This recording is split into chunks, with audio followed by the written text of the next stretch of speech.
et on essaye au maximum de tendre la jambe, verrouiller le genou. À 22 ans, Activer le Sophie est quadri. diagnostiquée d'une myopathie. Parfait. Et ramener À la- l'époque, on lui préconise l'arrêt du sport. Elle fera tout l'inverse et deviendra sportive de haut niveau en tennis fauteuil. Quand on a une maladie évolutive, forcément, même le quotidien, déjà, c'est des ressources à aller chercher pour rester debout tous les jours.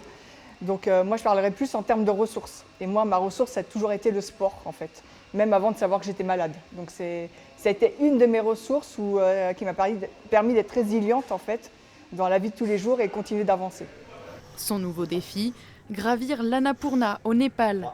Climat difficile, faible oxygène, cette ascension de 4000 mètres requiert une grande préparation physique. Reste à 40, au-dessus de 40, on descend pas en dessous. Comme là, on a travaillé le cardio, donc pour au niveau de l'altitude, bien tenir là-haut. Elle m'a parlé de l'objectif de faire des pas sur son ascension du Népal. Donc ça a été un objectif supplémentaire aussi et que moi, je me suis rajouté parce que je veux qu'elle réussisse à faire ces pas-là là-haut.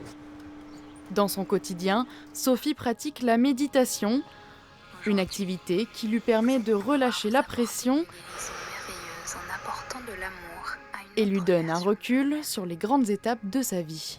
J'ai eu plusieurs naissances. J'ai eu ma naissance forcément physique. J'ai eu une deuxième vie, c'est celle qui est en fauteuil roulant maintenant. J'ai dû aussi de nouveau renaître aussi pour continuer d'avancer.